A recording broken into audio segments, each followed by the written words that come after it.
The flight attendant's smile vanished as Marcus Carter, airline CEO, watched the white businessman demand those disruptive black children be removed from first class. The businessman froze when Marcus approached. "Those kids you're complaining about? They're my family." The cabin fell silent. Marcus's next decision would change everything. Before we dive into this shocking story, let me know where you're watching from in the comments. Hit that like button and subscribe if you want to see more true stories about people who faced discrimination and stood up against it. What would you have done in Marcus's position?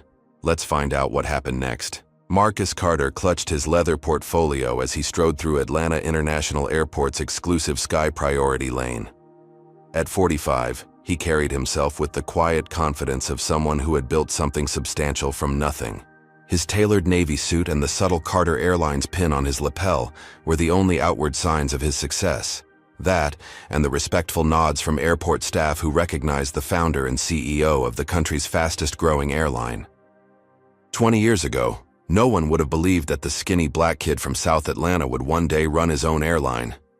Marcus still sometimes caught himself wondering if it was all a dream. Growing up in Mechanicsville, one of Atlanta's poorest neighborhoods, luxury air travel wasn't just out of reach. It had seemed like something from another universe. "Mr. Carter, your family just checked in. They should be boarding in about 30 minutes, said Valerie, the concierge manager who had personally escorted him through security. "Thank you, Valerie. Any chance I can surprise them at the gate?" "Of course, sir. I'll arrange it right away." Marcus smiled. He hadn't seen his sister Tanya and her 3 children in months. Between expanding Carter Airlines routes and fighting for the JFK terminal contract, family time had become precious and rare. This vacation to Los Angeles was long overdue, his first real break in 3 years. As Marcus waited in the private lounge, he scrolled through old family photos on his phone. There was Tanya at his company launch party 7 years ago, beaming with pride. Her husband James had still been alive then, before the car accident that left her raising 3 children alone. Marcus had stepped in to help financially, but money couldn't replace time. This trip was about reconnecting with the people who mattered most. At the other end of the terminal, Tanya Carter held tightly to 7-year-old Elijah's hand, while keeping an eye on Zoe, 10, and Jordan, 14, as they rolled their carry-on luggage through the bustling airport. "Remember, Uncle Marcus got us special tickets, so we need to be on our best behavior," she reminded them, straightening Jordan's collar. Jordan rolled his eyes in typical teenage fashion. "Mom, I know how to act. I'm not a baby." "I'm not a baby either," protested Elijah, puffing out his chest. Tanya smiled at her youngest. "Of course you're not. You're my big helper, right?" Zoe, always the peacemaker, adjusted her glasses. "The email said we get to board first because we're in first class. I've never flown first class before." "Me neither," Tanya admitted. She had insisted to Marcus that economy tickets would be fine, but her brother wouldn't hear of it. "Carter family flies Carter Airlines first class, or not at all," he'd declared. As a single mother working as a hospital administrator, Tanya could never have afforded such luxury on her own. The family approached Gate A23, where Flight 247 to Los Angeles was preparing for boarding. The gate agent's eyes widened slightly when she scanned their boarding passes. "Oh, you're in our Platinum First cabin. We'll be boarding you first. Would you like to wait in our priority lounge?" Tanya nodded, ushering her excited children into the plush waiting area. Jordan immediately noticed the free snacks and began filling a plate, while Zoe marveled at the floor-to-ceiling windows overlooking the tarmac. Elijah clutched his dinosaur backpack, eyes wide at the unexpected treats. "Look, Mom, that's our plane." Zoe pointed to the sleek aircraft bearing the distinctive Carter Airlines blue and silver livery. The company's slogan, "Rising Together," was emblazoned along the fuselage, a phrase Marcus had chosen to reflect both literal flight and his commitment to lifting his community as he succeeded. Meanwhile, rushing through the terminal with his phone pressed to his ear, Richard Whitfield barked orders to someone on the other end of the line. At 58, Richard had built Whitfield Properties into one of the Southeast's largest real estate development firms. His silver hair was expensively cut, His Italian loafers perfectly shined, and his manner suggested a man accustomed to deference. "Tell Jenkins I won't sign unless they remove that affordable housing clause," he snapped. "I don't care what the zoning board says. That's why we make donations to their campaigns, isn't it?" He ended the call without waiting for a response, checking his Rolex impatiently. His flight was boarding in 10 minutes, and Richard Whitfield was never late, except when he chose to be. The first-class cabin of Flight 247 was Marcus Carter's pride and joy. He had personally overseen its design, insisting on details that addressed every pain point he'd experienced as a frequent flyer before starting his own airline. The seats were wide and plush, converting into fully flat beds. Each station had privacy screens, customizable lighting, and a dedicated service button. The cabin was limited to just 16 passengers, ensuring attentive service. For Jessica Wilson, lead flight attendant working first class on Carter Airlines, was the pinnacle of her 12-year career in aviation. Unlike other airlines where she'd faced everything from entitlement to harassment, Carter Airlines empowered its staff with clear protocols protecting both employees and passengers. The company's zero-tolerance policy for abusive behavior was an industry standout. "Welcome aboard," Jessica greeted Tanya and her children as they entered the aircraft first. "You're in seats 2A through 2D. Can I help you with your bags?" Tanya thanked her, directing her children to their row. Zoe and Elijah pressed their faces against the windows, while Jordan, trying to appear unimpressed despite his excitement, casually reclined his seat to test its features. "Wow, Mom, look at these screens. They're bigger than our TV at home," Zoe exclaimed. "Inside voice, honey," Tanya reminded her, though she couldn't help smiling at her daughter's joy. As other first-class passengers began boarding, Tanya noticed occasional curious glances. She felt a familiar discomfort, the subtle scrutiny Black people often faced in predominantly white spaces, the unspoken question, "Do you belong here?" Richard Whitfield boarded last among the first-class passengers, his expression souring when he saw Tanya's family. His seat, 3A, was directly behind Zoe and Elijah. He stowed his briefcase, deliberately avoiding eye contact with Tanya. Marcus had slipped aboard during the boarding process and taken seat 5C, several rows behind his family. He wanted to surprise them mid-flight, a plan he'd arranged with Jessica. As he settled in, he observed the other passengers, including the silver-haired man who seemed irritated by the presence of children in first class. The scene triggered a memory Marcus had buried long ago. Summer, 1988. He was 10 years old, and his mother had cleaned houses in an affluent neighborhood with a community pool. She'd brought Marcus along one scorching day, and the homeowner had said he could swim while she worked. His joy had lasted exactly 12 minutes before the pool manager pulled him out, explaining that residents and their guests only were allowed. The humiliation burned hotter than the summer sun as other children stared and whispered. Now, watching the silver-haired man's thinly veiled disdain for his sister's family, Marcus felt that old anger stir. But he was no longer that powerless child. He was Marcus Carter, CEO. This was his airline. Still, he hesitated. Was it better to observe first, to give people the benefit of the doubt? Or was that just the habitual caution Black professionals learned to employ to avoid being labeled oversensitive or playing the race card? As the economy passengers filed past toward the back of the plane, Marcus noticed how Richard stiffened when Elijah laughed at something Zoe whispered. The man checked his watch, sighed loudly, and pressed the call button. Jessica appeared immediately. "Is there a problem with children in first class?" Richard asked, his voice pitched to Carrie. "I paid for peace and quiet." Jessica's professional smile didn't waver. "All our passengers are welcome in the cabins they've booked, sir. The children aren't being disruptive." Richard leaned closer. There must have been some mistake with their boarding passes.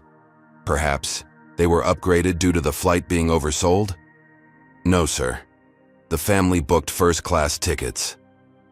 Marcus watched this exchange silently, his jaw tightening. The flight hadn't even taken off, and already his sister's children were being treated as interlopers. He thought of the countless meetings where he'd been mistaken for support staff rather than the founder, The loan officers who'd rejected his business plan until a white former colleague had vouched for him, the endless code switching required to make white investors comfortable. He had built Carter Airlines partly so his nephews and niece would grow up in a world with fewer of these indignities. Yet here they were, playing out in his own cabin.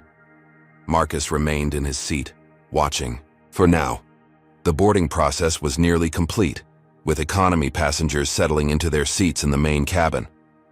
In first class, flight attendants offered pre-departure beverages, champagne, orange juice, or water, served in real glassware, another Carter Airlines distinction. Richard Whitfield sipped his champagne while scrolling through emails on his phone, but his concentration kept breaking each time Elijah or Zoe spoke. Their voices weren't particularly loud. In fact, Tanya had reminded them several times to use their library voices, but their very presence seemed to grate on Richard. "Mom, can I play my game?" Jordan asked, already pulling out his tablet. "Yes, but use your headphones," Tanya replied, helping Elijah fasten his seatbelt. Richard cleared his throat loudly. "Excuse me," he called to Jessica as she passed. "I have an important business call after takeoff. Will there be any way to control the noise level?" His eyes flicked meaningfully toward Tanya's children. Jessica's smile tightened almost imperceptibly. "All passengers are asked to use headphones for electronic devices, sir, and the cabin is designed with excellent noise insulation." "That's not what I meant," Richard said, lowering his voice but not enough. "Surely there's a minimum age for first class. These seats are expensive specifically because professionals need to work or rest." 2 rows ahead, Tanya stiffened, clearly overhearing. She whispered something to her children, who immediately became quieter, Zoe's shoulders hunching slightly. In seat 5C, Marcus observed how his sister instinctively made herself and her children smaller in response to Richard's complaints. It was a familiar pattern. The burden of accommodation always falling on black people in white spaces. His Saitano hand hovered over his seatbelt buckle, tempted to intervene, but he held back. Years of corporate politics had taught him to choose his moments carefully. Elena Martinez, a civil rights attorney seated across from Richard in 3B, looked up from her book. "The children seem perfectly well behaved to me," she said pleasantly but firmly. "In fact, I've been on flights with adults who were far more disruptive." Richard gave her a dismissive glance. "I've been flying first class for 30 years, ma'am. Standards have clearly slipped." "Or perhaps they've improved by becoming more inclusive," Elena countered, returning to her book. Richard turned away, muttering something under his breath. That included the phrase, "politically correct." He drained his champagne and signaled for another. As the final preparations for departure continued, Zoe turned around in her seat. "Mom," she whispered, though not quietly enough, "why is that man angry with us?" Tanya stroked her daughter's hair. "He's not angry with us, sweetie. Some people just have bad days. But he keeps looking at us funny. Don't worry about him. Just enjoy your first plane ride in first class." Jordan, who had been pretending to be absorbed in his game, removed one earphone. At 14, he was old enough to recognize the situation for what it was. "It's because we're black, isn't it?" he asked, his voice low but steady. Tanya hesitated, caught between her instinct to protect her son from harsh realities and her commitment to raising him with awareness. "Some people make assumptions based on how we look," she finally said. "But that's their problem, not ours." Jordan nodded slowly, his eyes reflecting a knowledge beyond his years. "Uncle Marcus says we have every right to be anywhere we want to be. And he's absolutely right," Tanya affirmed, squeezing his hand. Behind them, Richard was becoming increasingly agitated as departure time approached. When Jessica passed by again, he stopped her. "Look," he said, gesturing toward Tanya's family.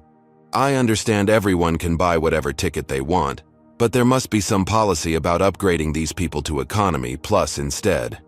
I'd even be willing to cover the cost difference from their current tickets." Jessica's professional demeanor faltered momentarily. "Sir, those passengers have purchased first-class tickets, just as you have. There's no reason to move them. I find it hard to believe they paid full price," Richard persisted. "Was it some kind of affirmative action upgrade program?" Diversity initiative. At this, several nearby passengers looked over, some with shock, others with uncomfortable recognition of the situation unfolding. "Sir," Jessica said firmly, "Carter Airlines does not discriminate against any passengers. Everyone in this cabin has equal right to be here." Richard waved his hand dismissively. "I'm not discriminating. I just paid $6,000 for peace and quiet, not to listen to children who clearly aren't used to being in this environment." From his seat, Marcus had heard enough. The businessman wasn't just complaining about children. Plenty of adults did that regardless of race. No, the coded language was unmistakable. These people. Affirmative action upgrade. The implication that black people couldn't legitimately afford first class without special assistance. Every black professional recognized these dog whistles. Marcus unfastened his seatbelt and stood up, straightening his suit jacket. As he did, the captain announced over the intercom, "Flight attendants, prepare for departure." Jessica moved toward her jump seat, but Richard wasn't finished. He pressed the call button again insistently. "Sir, I need to take my seat for takeoff," Jessica explained. "This will just take a second," Richard insisted. "I want to speak to the purser or whoever's in charge. This is unacceptable." "Elena," Martinez intervened again. "The flight attendant asked you to let her prepare for takeoff. That's a safety requirement." Richard turned to her, irritation plain on his face. "With all due respect, this isn't your business. I'm a Platinum Elite member with over 1 million miles on this airline. And that entitles you to better service, not to harass other passengers," Elena replied coolly. By now, the tension in the EOS first-class cabin was palpable. Other passengers shifted uncomfortably, some pretending not to notice, others watching with undisguised interest. Tanya had given her children books and tablets, trying to distract them from the brewing confrontation. Marcus stepped into the aisle and walked forward. As he approached Richard's seat, Jessica recognized him immediately. "Mr. Carter," she said, her relief evident. Richard looked up, confusion crossing his face at the flight attendant's deferential tone. Marcus smiled at Jessica. "Is there a problem here, Ms. Wilson?" Before she could answer, Richard interjected. "Yes, there is. I've been trying to explain that I need a quiet environment to work and you believe those children are too loud?" Marcus finished for him, his tone conversational but with an undercurrent of steel. "They don't belong in first class," Richard stated flatly. "It's clear they've never been in this environment before. Probably some kind of promotional upgrade." Marcus's expression didn't change, but something flickered in his eyes. "I see. And what makes you think they don't belong?" Richard hesitated, suddenly aware of the attention from surrounding passengers. "Look, it's nothing personal. I just believe first class should have certain standards." "Standards," Marcus repeated. "And what standards are those exactly?" The moment hung in the air as Richard realized he was being backed into articulating his prejudice explicitly. He backpedaled slightly. "Professional adults who understand proper etiquette, not disruptive elements." "Disruptive," Marcus echoed. "Those children have been reading quietly and using headphones. The only disruption I've observed is coming from you, sir." Richard's face flushed. "Who exactly do you think you are?" Marcus extended his hand. "Marcus Carter, founder and CEO of Carter Airlines. And those disruptive children you're complaining about, they're my family." The first-class cabin fell into a stunned silence. Richard Whitfield's face cycled through expressions: disbelief, embarrassment, defensiveness, before settling into a tight smile. "You're the CEO?" he asked skeptically. "You expect me to believe that?" Jessica stepped forward. "This is indeed Mr. Carter, our founder and chief executive." Richard's eyes narrowed as he reassessed Marcus, taking in the bespoke suit and confident bearing he had somehow overlooked before. "Well," he said, attempting to recover, "I had no idea. You should have introduced yourself earlier." "Why?" Marcus asked simply. "Would it have changed how you spoke about those children?" The question hung in the air, direct and unavoidable. Around them, passengers shifted uncomfortably, some averting their eyes, while others watched with undisguised interest. In the row ahead, Jordan had removed his headphones and was listening intently, his young face serious beyond his years. For Marcus, the moment brought back memories that still stung decades later. The time a department store security guard followed him through the men's section while ignoring white shoppers. The real estate agent who mysteriously had nothing available in certain neighborhoods. The investment banker who spoke to his white deputy instead of him during their entire first meeting, despite knowing Marcus was the founder. "Mr. Carter," Richard began, his tone conciliatory but patronizing.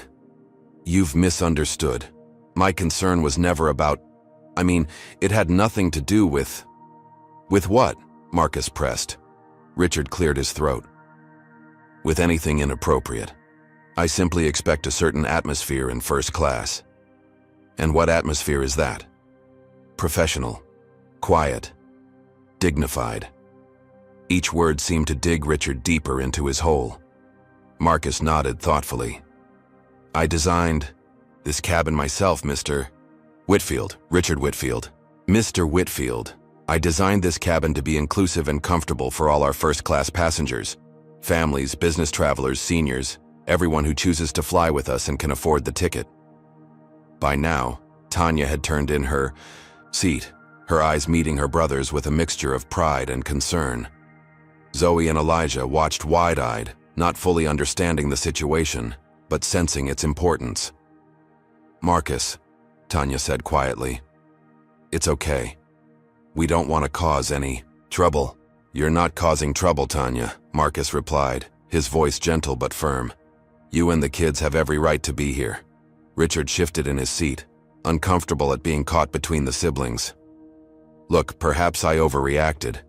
If they're related to you, obviously they're welcome here." The conditional nature of the acceptance wasn't lost on anyone. If they deserved respect only because of their connection to the CEO, then the underlying prejudice remained unchallenged. Elena Martinez spoke up from her seat. "So black children are only welcome in first class if they're related to the airline owner? Is that your position, Mr. Whitfield?" Richard's face flushed. "I never said anything about race." "You people always make everything about race." "You people?" Elena echoed, eyebrows raised. Richard realized his mistake too late. "I meant people who look for offense where none is intended." Marcus remained calm. "Mr. Whitfield, when you suggested my family had received affirmative action upgrades rather than believing they could afford first-class tickets, what exactly did you mean by that?" Several passengers inhaled sharply. One elderly white woman in 4B murmured, "Oh my," under her breath. Richard's posture stiffened defensively. "I never used those words." "You did, sir," Jessica confirmed quietly. "I heard you clearly." Richard looked around, finding no allies among the other passengers. "This is ridiculous. I'm a loyal customer with Platinum Elite status. I've flown over 1,000,000 miles with this airline, and this is how I'm treated?" "1,000,000 miles," Marcus repeated thoughtfully. "That's impressive. I've flown more than that myself, mostly on competitors before starting Carter Airlines. Do you know why I started my own airline, Mr. Whitfield?" Without waiting for an answer, Marcus continued. 7 years ago, I was flying first class to a business meeting in Chicago. I was wearing a suit not unlike this one. The flight attendant asked me 3 times if I was in the right seat. 3 times. Even after I showed my boarding pass. Then a white passenger complained that I didn't look like I belonged there and suggested I'd been upgraded because the flight was oversold. Several passengers shifted uncomfortably, perhaps recognizing similar situations they had witnessed or perpetuated.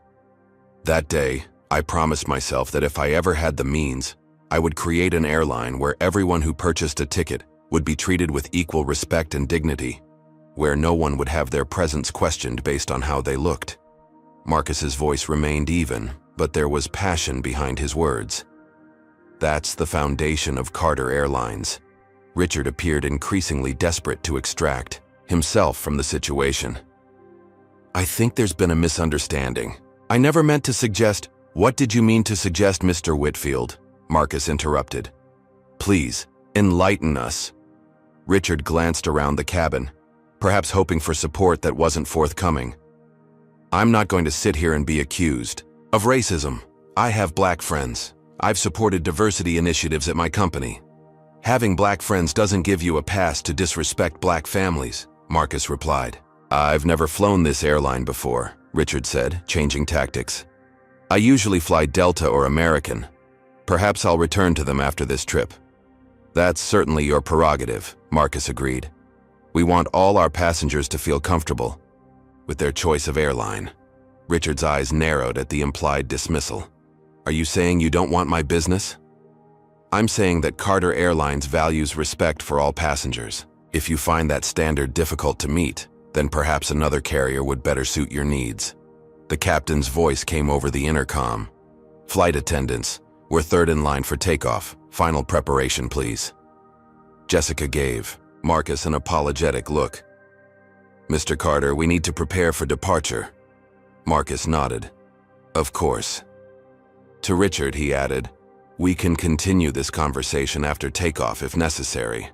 This is outrageous, Richard sputtered. I want to speak with you privately. Why? Marcus asked simply. Your complaints about my family weren't private. Why should my response be? Have you ever witnessed someone being treated unfairly because of their race or appearance? Comment number 1 if you believe Marcus was right to confront Richard publicly, or comment number 2 if you think he should have handled it privately. Hit that like button if you appreciate people who stand up against discrimination, and subscribe to see what happens next in this true story of courage and consequences. How far do you think Richard will take this confrontation? And what might it cost Marcus to stand his ground? The stakes are about to get much higher. As the plane climbed to cruising altitude, the tension in first class remained thick enough to cut with a knife. Richard Whitfield sat rigidly in his seat, alternating between glaring at his laptop screen and throwing occasional glances toward Marcus, who had moved to sit next to his sister after the seatbelt sign was turned off. You didn't have to do that, Tanya whispered to her brother, though the pride in her eyes contradicted her words. Yes, I did, Marcus replied quietly. I built this airline so people like us wouldn't have to shrink ourselves to make others comfortable. Jordan, overhearing, gave his uncle a subtle fist bump. The teenager had been watching everything with keen eyes, absorbing a master class in standing up for oneself with dignity. Zoe leaned across her mother. Uncle Marcus, are we in trouble? Marcus smiled at his niece. Not at all, sweetheart. You're exactly where you're supposed to be. Elijah, picking up on the tension despite his young age, asked, Is the angry man going to make us leave? No one is making you leave, Marcus assured him firmly. This is my airplane, and you are my special guests. Jessica approached with the drink cart. Mr. Carter, can I get you anything? Just water, thank you, Jessica. Marcus turned to his family. What about you guys? First-class service means you can have whatever you want. As Jessica served the Carter family, Richard closed his laptop with more force than necessary. When Jessica reached his row, he ordered a double scotch. Neat. Sir, we'll be serving lunch shortly, Jessica informed him. Would you like to see the menu? I've lost my appetite, Richard replied curtly, accepting the scotch. Marcus was helping Elijah select a movie when his phone vibrated with a text message. Glancing at the screen, his expression changed almost imperceptibly before he excused himself and returned to his original seat to take a call. Thomas, what's up? He asked quietly into his phone. Thomas Chen, Carter Airlines' chief financial officer, sounded concerned. Marcus, we just got a call from Whitfield Properties. They're threatening to pull out of the Terminal East development deal. Something about their CEO being harassed on one of our flights? Are you involved in this? Marcus closed his eyes briefly. The Terminal East project was a $50 million investment to expand Carter Airlines' presence at Atlanta International Airport, creating a premium lounge and dedicated gates. Whitfield Properties was the primary real estate developer and a major investor. Richard Whitfield is on my flight right now, Marcus confirmed. He was making racist comments about Tanya and the kids. I confronted him. Thomas's sigh was audible even over the plane's engine noise. Marcus, that deal represents 15% growth for next quarter. The board is counting on it. So I should let him disrespect my family to protect the bottom line? You know, that's not what I'm saying, Thomas replied, but this is business. Sometimes we have to separate personal feelings from professional relationships. Marcus had heard this advice countless times throughout his career. Swallow the microaggressions. Let the racist jokes slide. Don't make white people uncomfortable. The price of success for a black professional in America. I'll handle it, Marcus said finally, ending the call. When he looked up, Richard was standing in the aisle beside him, scotch in hand. We need to talk, Richard said, his voice low but intense. Now I understand why your name sounded familiar. Your company is partnering with mine on the Terminal East project. Marcus gestured to the empty seat beside him. Have a seat, Mr. Whitfield. Richard sat down, leaning in close. Let's cut to the chase. This little misunderstanding could have significant repercussions for both of us. Is that a threat? Marcus asked calmly. It's business reality, Richard countered. My company is providing 30% of the financing for Terminal East. The board votes on final approval next week. The implications were clear. Richard was leveraging his business connection to force Marcus to back down. Marcus thought back to the board meeting 3 months ago where he had pitched the Terminal East expansion. The excitement in the room had been palpable as he outlined how the project would create 200 new jobs and establish Carter Airlines as a major player at one of the world's busiest airports. The board members had applauded when he finished his presentation. Now all of that was in jeopardy because he had dared to stand up to racism directed at his own family. So what exactly are you proposing, Mr. Whitfield? Marcus asked. Richard took a sip of his scotch. I'm willing to forget this unfortunate incident. We all have bad days, say things we don't mean. I'll continue supporting the Terminal East deal, and you'll apologize for overreacting and causing a scene on your own. Aircraft. Marcus studied the man before him, seeing beyond the expensive suit and practiced smile to the entitlement beneath. How many times had Richard used his economic power to silence those he'd offended? How many people had been forced to accept his apologies to protect their livelihoods? That's an interesting proposal, Marcus said carefully. But I think you misunderstand the situation. I didn't overreact. I defended my family against racist implications. Richard's expression hardened. I never mentioned race, not once. You're the one who brought race into this. It was the classic deflection. Deny the obvious racial subtext, then accuse the person of color of making everything about race. Marcus had encountered this tactic countless times.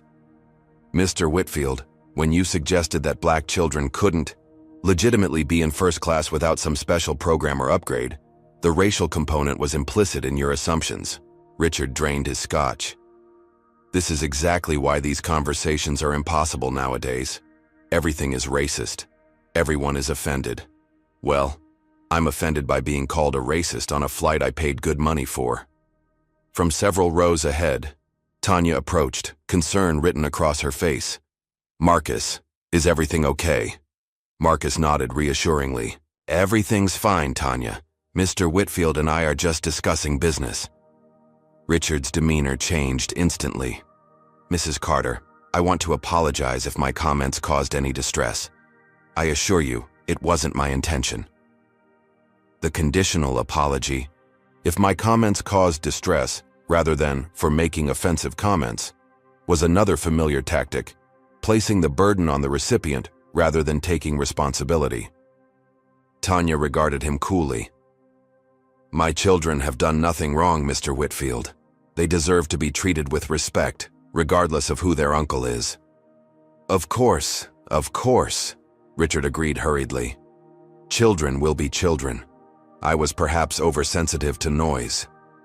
Marcus noticed his sister's hands were trembling slightly, though her voice remained steady. It was a reminder of the emotional toll these confrontations took, even for someone as composed as Tanya. Why don't you go back to the kids? Marcus suggested gently. I'll join you in a minute. After Tanya returned to her seat, Richard leaned in again. Look, Carter, let's be practical. You've made your point. I've apologized. Now let's move past this before it affects both our companies. Marcus's phone buzzed with another text from Thomas. Whitfield's VP just called. They're putting the deal on hold pending review. What's happening up there? The pressure was mounting. Marcus had worked tirelessly to build Carter Airlines from a small regional carrier into a national brand. The Terminal East project wasn't just about expansion. It represented validation of his vision for a more inclusive air travel experience. Mr. Whitfield, Marcus began, I appreciate the importance of our business relationship, but I cannot and will not apologize for defending my family against prejudice, implicit or otherwise. Richard's face darkened. Then you're choosing personal pride over the welfare of your company? What about your employees, your shareholders? Are you willing to sacrifice their interests for this principle? It was the question that haunted every Black professional who faced discrimination. Was this particular battle worth the potential cost? When did standing up for dignity cross the line into self-sabotage? Marcus thought of Jordan watching this interaction, learning how a Black man should respond to racism. What lesson did he want to teach his nephew? I built my company on principles, Mr. Whitfield. Respect and dignity for everyone who flies with us is foundational, not optional. Richard stood abruptly. Then you've made your choice. I'll be instructing my board to withdraw from the Terminal East deal effective immediately. As Richard returned to his seat, Marcus felt the weight of his decision. Had he just sacrificed a $50 million deal and the company's growth trajectory over a principle? Would the board support him, or would they see this as reckless leadership? His phone buzzed again. This time it was a news alert.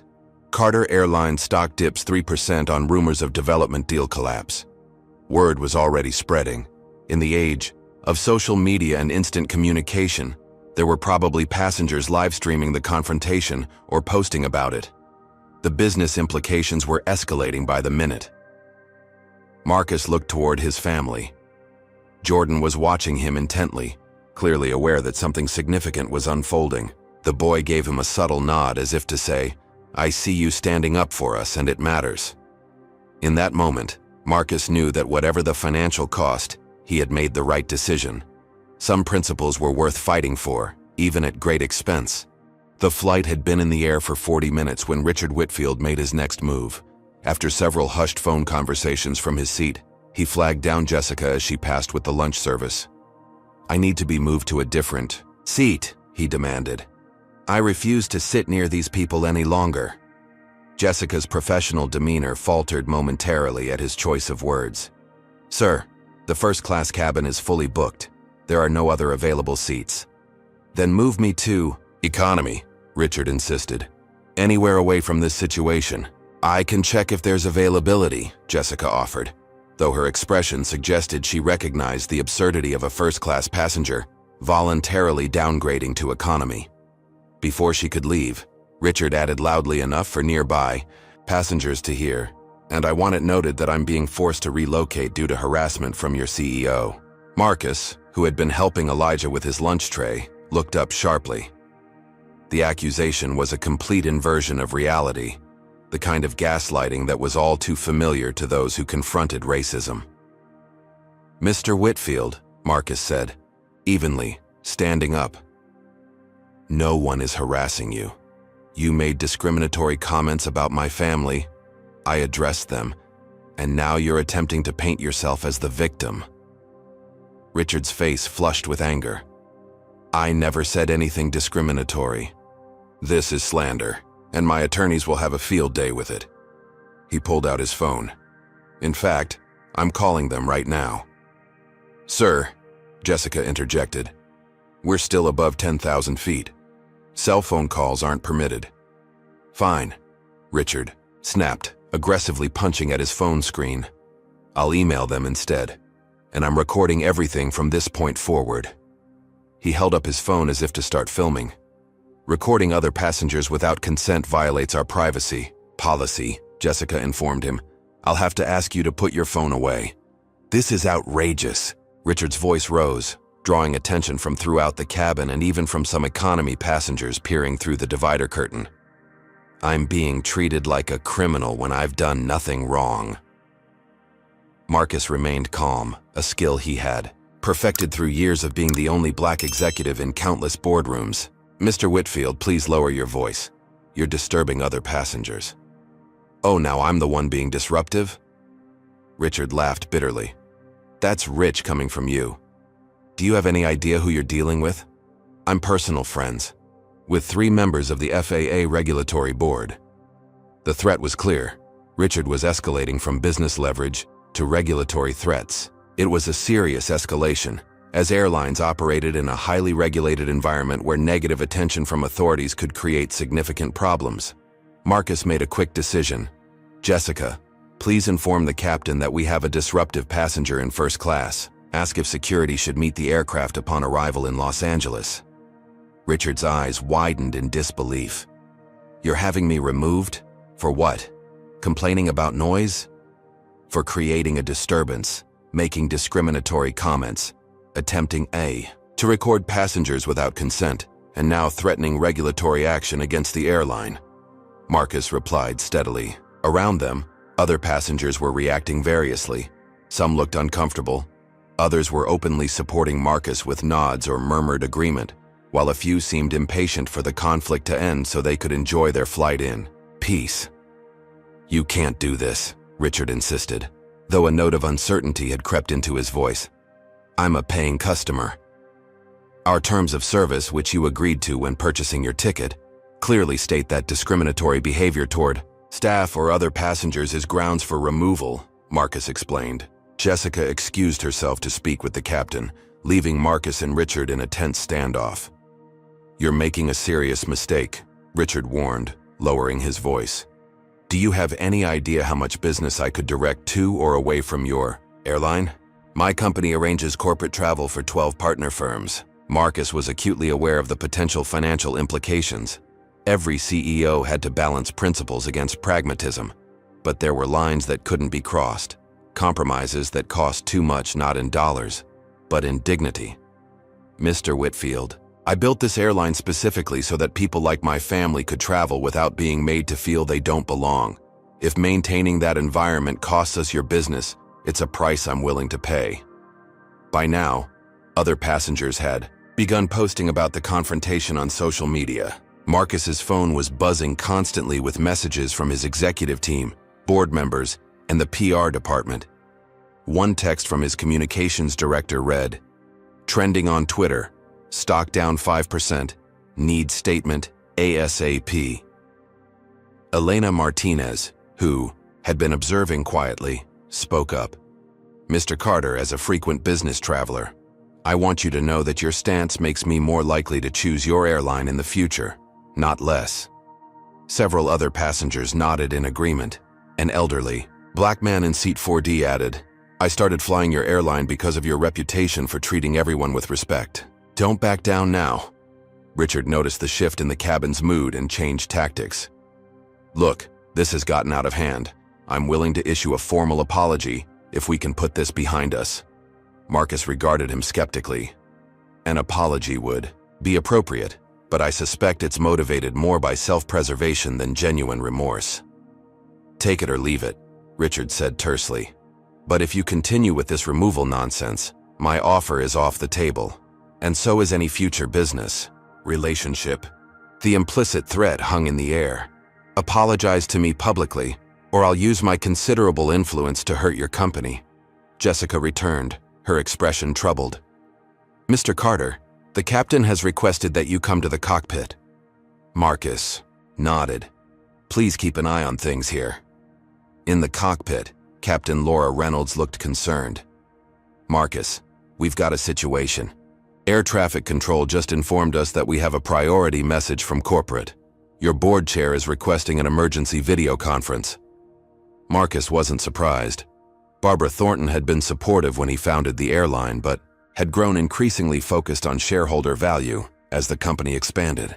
"Also," Laura continued, "we're getting reports that this confrontation is going viral on social media. Passengers are live streaming from their seats." "What's your assessment of the situation?" Marcus asked. As a former pilot himself, he valued Laura's judgment. From a safety perspective, Whitfield is being disruptive but not dangerous. From a company perspective, she hesitated. This could get complicated, but I trust your judgment, Marcus. You built this airline on principles. The crew stands with you. Her support meant more than she could know. Thank you, Laura. I'll take that call from Barbara. The video conference was brief and tense. Barbara's face filled the small screen in the cockpit's communication system, her expression grave. Marcus, what the hell is happening up there? Whitfield Properties just issued a statement that they're terminating all business relationships with Carter Airlines due to unprofessional conduct by leadership. Our stock is in freefall. Marcus explained the situation succinctly, emphasizing Richard's discriminatory behavior toward his family. Barbara sighed heavily. Marcus, I understand your position personally, but as board chair, I have to tell you that this could seriously damage the company. Can you find a way to de-escalate? Perhaps a mutual apology. I won't apologize for defending my family against racism, Barbara. Then at least handle it privately. The social media exposure is killing us. The confrontation became public because Whitfield made it public, Marcus pointed out. He chose to loudly question my family's right to be in first class. Barbara looked pained. The board is convening an emergency session. This incident could trigger a confidence vote, Marcus. The implication was clear. His position as CEO could be in jeopardy. I understand the stakes, Marcus said quietly. But some principles aren't negotiable. When Marcus returned to the cabin, the situation had deteriorated further. Richard was standing in the aisle, recording with his phone despite Jessica's repeated requests to stop. Tanya was shielding Elijah, who had begun crying, while Jordan stood protectively in front of his mother and siblings. What's happening here? Marcus demanded. Your flight attendant tried to confiscate my phone, Richard claimed, still recording. I'm documenting this harassment for my lawsuit. He was recording the children, Uncle Marcus, Jordan reported, his young voice steady despite the situation. I asked him to stop, and he told me to mind my own business. The accusation added a disturbing new dimension to Richard's behavior. Recording minors without parental consent crossed yet another line. Mr. Whitfield, Marcus said, his voice now carrying an edge of steel. Turn off that phone immediately. I know my rights, Richard insisted. This is a public space. This is a private aircraft operated by a private company, Marcus corrected. Him. And you are harassing a family with minor children. Elijah's crying had intensified, his small face buried against Tanya's shoulder. Why does he hate us? The 7-year-old sobbed, his words cutting through the tension in the cabin. The innocent question hit Marcus like a physical blow. This was the real cost of racism, not just economic opportunities denied or professional respect withheld, but the psychological damage inflicted on children who couldn't understand why they were treated as unwelcome simply because of their skin color. Something shifted in Marcus at that moment. The calculated business leader weighing costs and benefits was replaced by the protective uncle who could no longer tolerate seeing his family hurt. That's enough, he said with quiet authority. Jessica, please inform the captain that Mr. Whitfield will be removed upon landing, and notify Los Angeles International that we'll need security at the gate. Richard lowered his phone, finally seeming to realize the seriousness of the situation. You're actually going through with this? Do you have any idea what this will cost you? I do, Marcus replied. And it's worth it. The businessman's composure cracked. You people always stick together, don't you? Play the victim card when it suits you? The mask had finally dropped completely, revealing the naked prejudice beneath. Several passengers gasped at the overtly racist comment. Mr. Whitfield, Marcus said, his voice dangerously quiet. You've just demonstrated exactly why this action is necessary. Richard jabbed a finger toward Marcus. This isn't over. I'll own this airline when my lawyers are done with you. Discrimination, harassment, public humiliation. You'll face charges for all of it. Throughout the cabin, passengers had their phones out, recording the meltdown. The confrontation had become a public spectacle that would likely be viewed by millions before the plane even landed. Marcus turned to the rest of the first-class passengers. Ladies and gentlemen, I apologize for this disruption to your flight.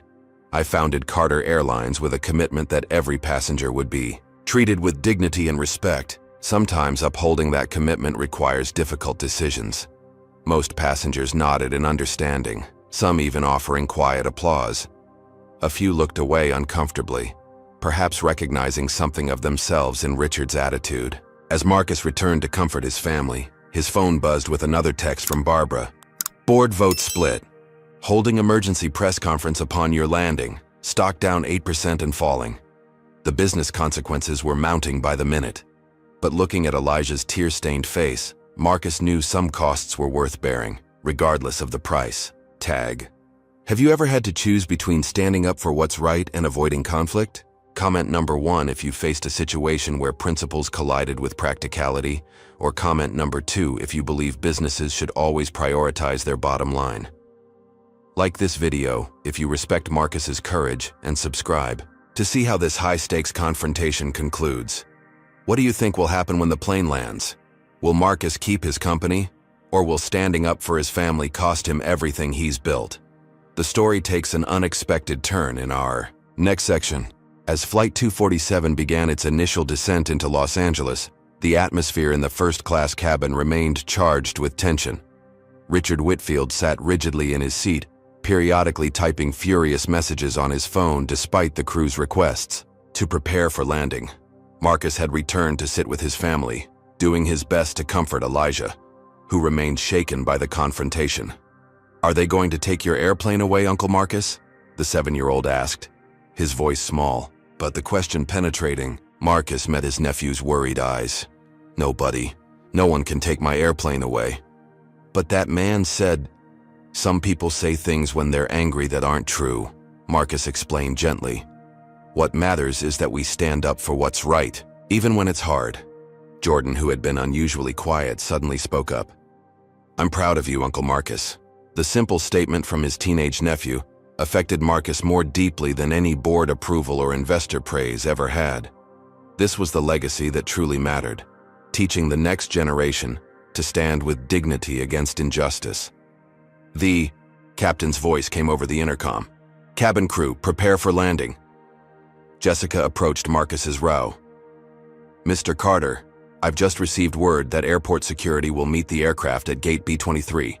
They've been briefed on the situation." "Thank you, Jessica. And thank you for how you've handled everything. I know this hasn't been easy." Jessica lowered her voice. "The entire crew supports you, sir. What you're doing matters to all of us." As she moved away to secure the cabin for landing, Marcus's phone lit up with a message that made his blood run cold. "Whitfield on board of LAX Expansion Committee. Votes next week on our new terminal proposal." The implications were staggering. Richard Whitfield wasn't just threatening the Atlanta Terminal East project. He had influence over Carter Airlines' planned Los Angeles expansion as well, a cornerstone of the company's West Coast strategy. The business stakes had just doubled. Marcus glanced toward Richard, who caught his eye and smiled coldly, as if he knew exactly what message Marcus had just received.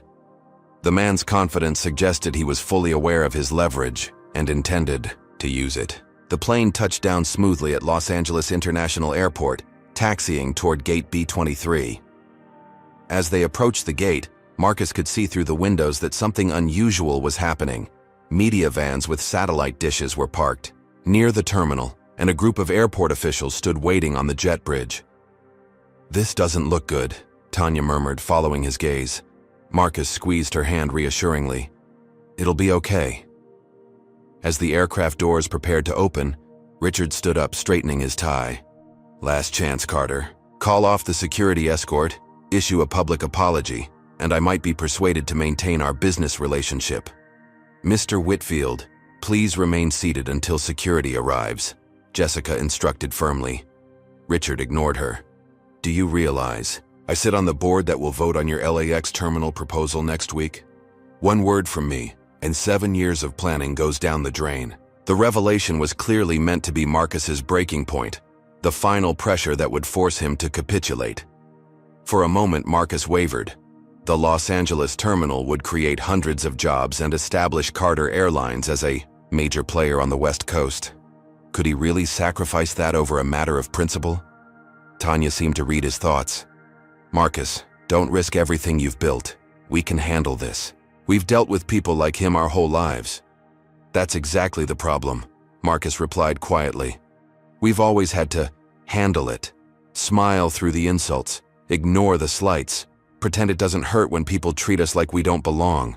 Richard smirked, sensing advantage. Listen to your sister, Carter. Be reasonable. Zoe, who had been watching the adults intently, suddenly spoke up. Mister, why don't you like us? You don't even know us. The simple question from the 10-year-old cut through the complex adult calculations to the heart of the matter. Richard blinked, momentarily thrown off balance by being directly addressed by the child he had complained about. It's not that I don't like you, little girl. This is adult business you wouldn't understand. I understand that you were mean to us because we're black, Zoe replied with the directness only children can manage. My mom says that's called prejudice. She says it's not about us. It's about the person being prejudiced. Richard's face flushed. This is ridiculous. I'm not going to be lectured by a child about racism. Why not? Elena Martinez interjected from her seat. She seems to understand it better than you do. Several passengers nodded or murmured agreement. The mood in the cabin had shifted decisively against Richard, whose facade of professional concern had crumbled to reveal the prejudice beneath. You people are all the same, Richard snapped, his mask slipping completely. Play the race card when it suits you, then cry discrimination when you're called out. The slur hung in the air, impossible to misinterpret or explain away. Gasps echoed through the cabin as passengers reacted to the naked racism of the statement. What did you just say? Marcus asked, his voice dangerously quiet. Richard seemed to realize his error too late. I didn't mean… You meant exactly what you said, Marcus interrupted, and you've just shown everyone exactly who you are. At that moment, the aircraft door opened, and 2 airport security officers stepped into the cabin. Behind them stood a woman in a Carter Airlines executive uniform, Vanessa Rodriguez, the company's chief operating officer and Marcus's most trusted colleague. Mr. Carter, one of the security officers said, we understand you have a situation requiring our assistance? Before Marcus could respond, Vanessa stepped forward. Marcus, a word please. Privately. In the jetway, Vanessa didn't mince words. The board is in emergency session. Barbara is trying to contain the damage, but our stock is down 12%. Investors are panicking. And you think I should back down? Marcus stated rather than asked. Vanessa hesitated. I think you should consider all angles. This isn't just about one racist passenger anymore. It's about the future of the company. It's always been about the future of the company, Marcus corrected her. What kind of company do we want to be? One that stands by its values, or one that compromises them when it becomes expensive? There are 1,500 employees depending on those Los Angeles expansion jobs, Marcus. Families with mortgages and college tuitions. It was the hardest part of leadership, weighing the principled stand against the practical consequences for others who depended on the company's success. Marcus felt the weight of those 1,500 families on his shoulders. What would you do in my position, Vanessa? Honestly. She looked away, conflict clear in her expression. I don't know. I'm not black. I haven't lived your experience. But as COO, I have to advocate for the company's stability. Inside the cabin, Richard was arguing loudly with the security officers, creating a scene that passengers were eagerly recording on their phones. The confrontation had fully devolved into a spectacle that would dominate social media within hours. Marcus made his decision. Tell the board I'll issue a statement immediately after we deplane. But I'm not backing down on removing Whitfield. Some lines can't be crossed. When Marcus re-entered the cabin, Richard was being escorted toward the exit, still protesting his treatment. As he passed Marcus, he hissed, "You've just destroyed your company. I hope it was worth it." Marcus watched him go, uncertain whether the statement would prove prophetic. Then he turned to address the remaining passengers. "Ladies and gentlemen, I want to apologize for the disruption to your flight. At Carter Airlines, we believe everyone deserves to be treated with dignity and respect, regardless of race, gender, age, or any other characteristic. Sometimes upholding that principle comes at a cost, but it's a cost worth paying. To his surprise, most of the passengers broke into spontaneous applause. Even some who had seemed uncomfortable during the confrontation joined in, perhaps recognizing the courage it took to stand firm. Elena Martinez approached as passengers began to deplane. "Mr. Carter, I'm a civil rights attorney with the Equal Justice Initiative. What happened today was textbook discrimination, and I'd be happy to provide a statement supporting your actions if needed." "Thank you, Ms. Martinez. I may take you up on that offer." As the cabin emptied, Marcus rejoined his family. Jordan was helping Elijah with his backpack while Tanya gathered their belongings. Zoe looked up at her uncle with serious eyes. "Did you get in trouble because of us, Uncle Marcus?" Marcus knelt to her level. "No, sweetheart. I stood up for what's right. That's never something to regret, even when there are consequences." Outside the aircraft, the media was waiting. Cameras flashed as Marcus emerged with his family, reporters shouting questions about the confrontation. Barbara Thornton stood at a makeshift podium, clearly preparing to do damage control. But before Marcus could join her, a surprising development unfolded. A group of passengers from the flight, led by Elena Martinez, approached the media. "We witnessed everything," Elena announced, "and we want to publicly support CEO Marcus Carter's decision to remove a passenger who was making overtly racist comments toward a black family." One by one, passengers stepped forward to corroborate the account. An elderly white couple, a young Asian American student, a middle-aged Latina woman, a diverse cross-section of travelers united in their condemnation of Richard's behavior and support for Marcus's response. As they spoke, Marcus noticed something remarkable happening on his phone. Social media was exploding not with criticism of Carter Airlines, but with support. Hashtags like "Stand with Carter" and "Fly with Dignity" were trending. Customer testimonials poured in, many from people of color who had experienced similar discrimination while traveling. And most surprisingly, Marcus's email inbox was filling with messages from investors and business partners, not pulling away from Carter Airlines, but doubling down on their support. One venture capital firm offered to replace Whitfield's investment in the Terminal East project to support a company with the courage of its convictions. Barbara approached, her expression a mixture of amazement and relief. "The board vote just came in. Unanimous support for your actions, Marcus, and our stock has started to recover already." "What about the LA Terminal project?" Marcus asked. "That's the most incredible part," Barbara replied. "3 other members of the approval committee have already reached out to distance themselves from Whitfield. They're suggesting the vote be expedited to show there's no ill will toward Carter Airlines." It was a stunning reversal of fortune. The potential business disaster transforming into a defining moment for the company's brand and values. As Marcus absorbed this news, Elijah tugged at his hand. "Uncle Marcus, can we go home now?" Marcus smiled down at his nephew. "Yes, buddy, we can go home." The confrontation had tested not just Marcus's personal resolve, but the very foundation of the company he had built. In standing firm, he had discovered that principles and profits weren't always in opposition. Sometimes, standing for something meaningful was also good business. The next 48 hours unfolded in a whirlwind of media coverage, corporate strategy sessions, and family conversations. Marcus had barely stepped off the aircraft when his phone began ringing nonstop. Board members, investors, media outlets, and even political figures all wanting statements about what was now being called the first-class confrontation. Inside the exclusive Carter Airlines lounge at LAX, Marcus huddled with his executive team, while Tanya took the children to their hotel. The initial panic about stock prices and investor confidence had given way to a more complex reality. The incident was polarizing, but not in the way they had feared.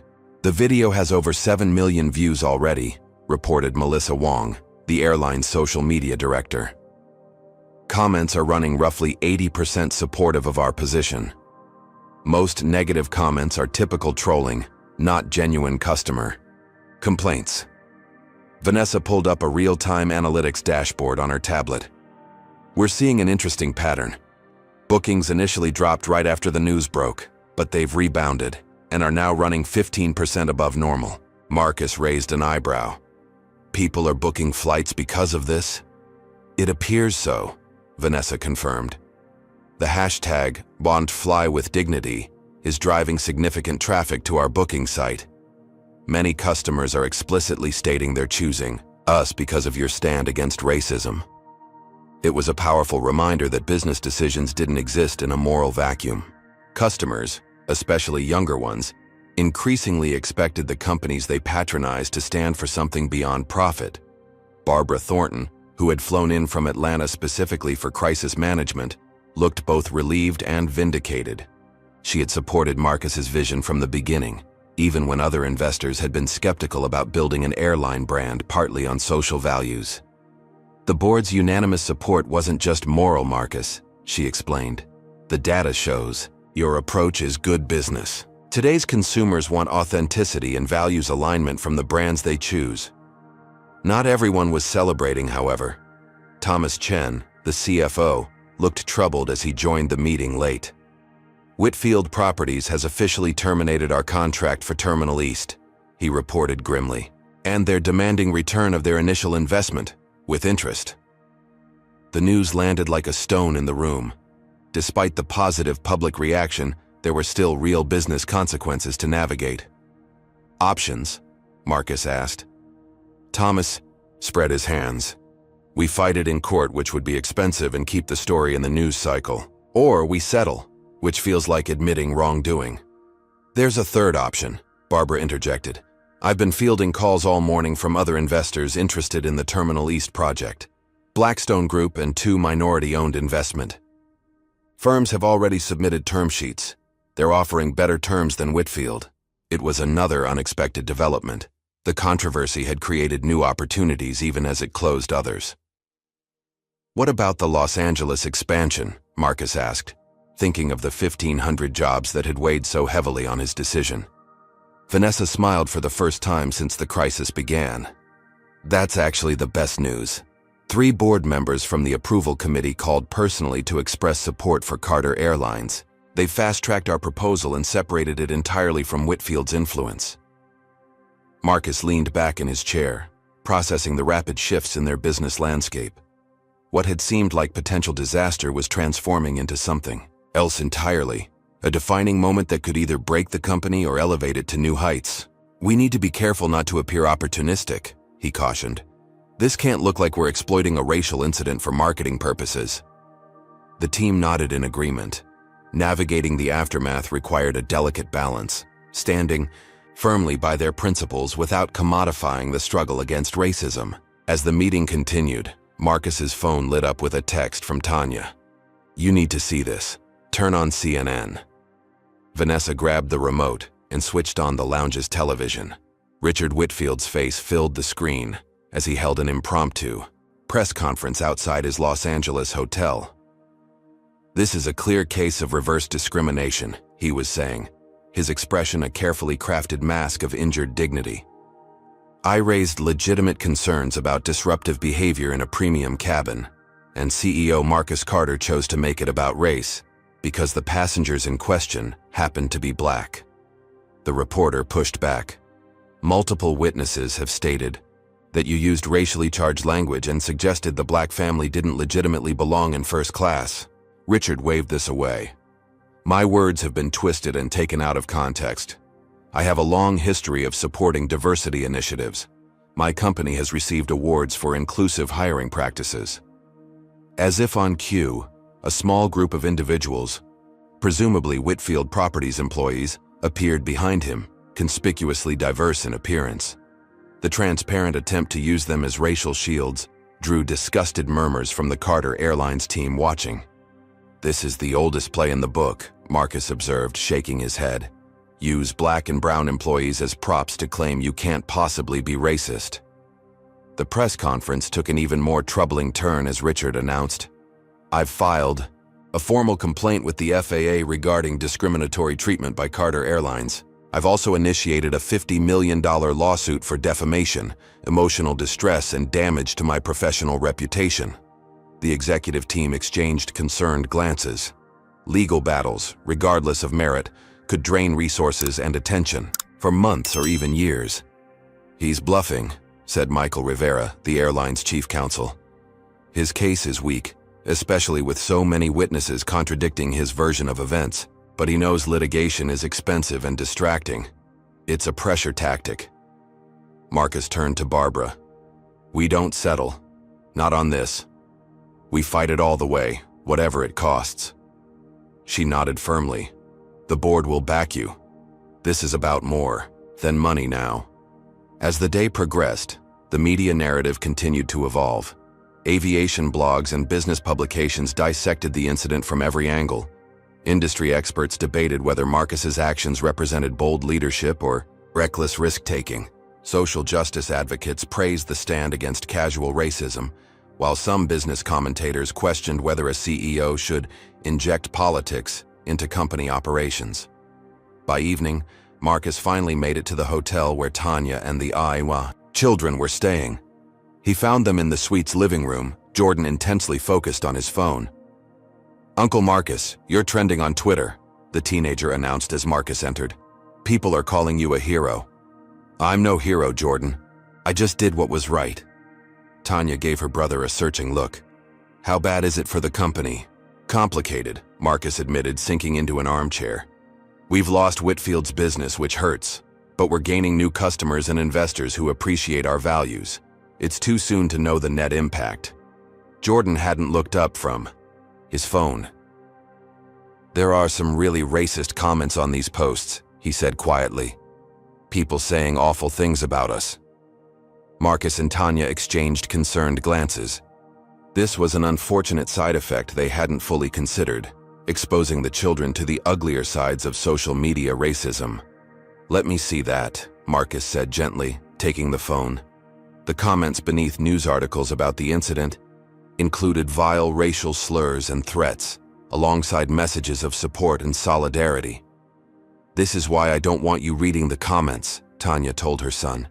"There are always going to be hateful people hiding behind keyboards." "But there are good comments too," Jordan pointed out. "People saying they're proud of Uncle Marcus for standing up to that man." Marcus returned the phone but placed a hand on his nephew's shoulder. "Jordan, I want you to remember something important. Those hateful comments tell you nothing about your worth and everything about the brokenness of the people writing them. Don't let them into your head." Jordan nodded solemnly. "I won't." Across the room, Zoe was helping Elijah build a fort out of hotel pillows. Both children seemingly recovered from the airplane confrontation. Children were resilient, but Marcus wondered what lasting impressions the incident might leave. What subtle lessons about their place in the world they might have absorbed. His phone buzzed with a news alert. Whitfield Properties stock down 7% amid racism allegations against CEO. The confrontation was having business repercussions for Richard as well. Corporate racism had become increasingly costly in an era where consumers and investors alike expected better from companies and their leaders. Later that night, after the children were asleep, Marcus and Tanya sat on the hotel suite's balcony overlooking the Los Angeles skyline. "Do you regret it?" Tanya asked softly. "Standing up to him so publicly?" Marcus considered the question carefully. "I regret that it happened at all. I regret that your children had to witness it. But no, I don't regret my response." "Even with the lawsuit and the business complications?" "Especially with those," Marcus affirmed. "What message would it send to Jordan, Zoe, and Elijah if I had prioritized business relationships over their dignity? What kind of example would that set?" Tanya smiled sadly. "You sound like Dad." Their father, William Carter, had been a civil rights activist in Atlanta during the 1960s, participating in lunch counter sit-ins and voter registration drives. He had taught his children that dignity wasn't negotiable, even when standing up for it came at a personal cost. Dad never got to see the airline, Marcus reflected. But I think he would have understood that it wasn't just about building a successful business. It was about creating spaces where we could exist fully, without having to make ourselves small. He would have been proud of you today, Tanya assured him, squeezing his hand. As they sat in companionable silence, Marcus's phone rang. It was Jessica Wilson, the flight attendant from Flight 247. "Mr. Carter, I'm sorry to bother you so late," she began. "It's no bother, Jessica. Is everything okay? I wanted you to know something. The entire cabin crew from today's flight has submitted statements to Human Resources supporting your actions. And it's not just our flight. Crew members throughout the airline are sending messages of support." Marcus was deeply moved. "Thank you for telling me that, Jessica." "There's more," she continued. "Many of us have experienced similar situations, passengers making racist or sexist comments, and felt powerless to address them properly. Your example today has meant a lot to us." After the call ended, Marcus shared Jessica's message with Tanya. "You've started something bigger than just one confrontation," she observed. Marcus nodded thoughtfully. Perhaps that was the silver lining in this difficult situation. The opportunity to transform an ugly incident into meaningful change, not just for his family or his company, but for a broader conversation about dignity, respect, and belonging. As he prepared for bed, his phone buzzed one final time. It was a message from Barbara. "Emergency board meeting tomorrow 9 a.m. Richard Whitfield has called a press conference for 10 a.m. Be prepared for anything." The fallout was far from over.